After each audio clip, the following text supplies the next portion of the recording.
वक्रतुंड महाकाय सूर्यकोटि समप्रभ निर्विघ्नं कुरु मे देव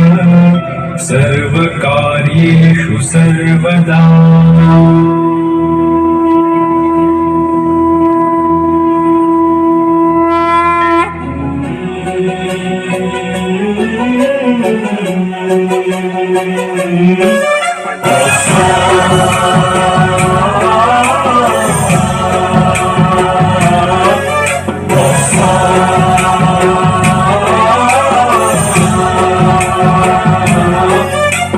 गणनायकाय गणदैवताय गणाध्यक्षाय धीमहि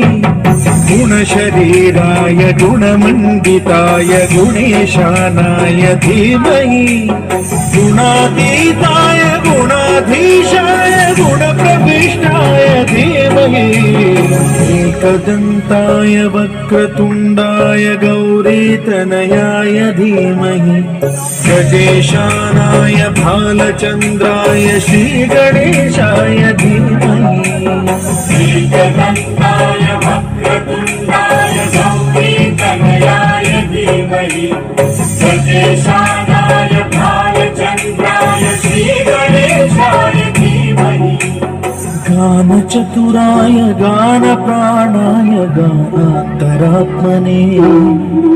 गानोत्सुकाय गानमत्ताय गानोत्सुकमनसे गुरुपूजिताय गुरुदैवताय गुरुकुलस्थायिने गुरुविक्रमाय गुह्यप्रवराय गुरवे गुणगुरवे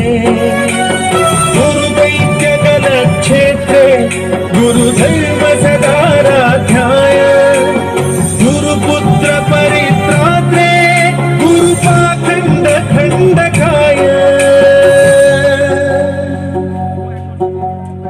गीतसाराय गीततत्त्वाय गीतगोत्राय धीमहि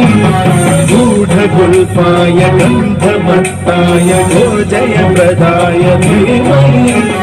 गुणातीताय गुणाधीशाय गुणप्रविष्टाय धीमहि सर्वराजाय गन्धाय सर्वगानश्रवणप्रणयिने